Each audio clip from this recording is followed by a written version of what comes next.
Hello, this is just a short video explaining how I installed a Predator wheel kit on this Powermate, Coleman Powermate generator. Now this is the box that the generator wheel kit came in. It has instructions in them and the very few parts that you really need to install the kit inside. And basically that's how I did it, using the instructions and drilling holes for the various parts to be mounted on the frame of the Coleman generator.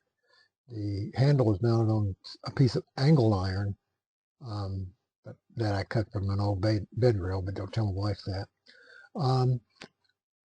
And bolted it to the frame with two lag bolts on each side. And then the bolts that came with the kit attached the handle to this angle iron. And it's pretty sturdy. The Coleman nameplate there is definitely not sturdy, so don't try to use that.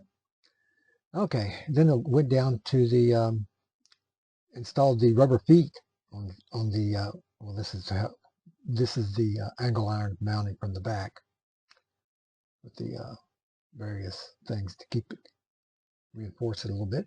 And here are the rubber feet that are mounted lengthwise.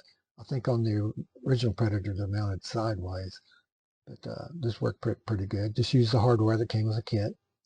This is a wheel mounting right through the frame, and also just follow the instructions and use the parts from the kit to attach this.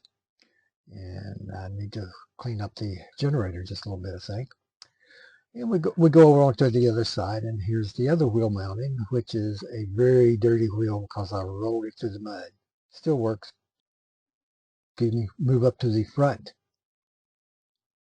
and show the other side from the back. Shows the rubber foot, and then the mounting details of the mounting the angle iron.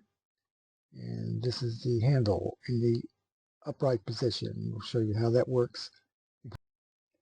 Just pull a little clip out, handle drops down, and then you pull it back up, insert the clip again, little peg, and that's about it. So thank you for watching this video with very little detail, but explains how to do it. Thank you.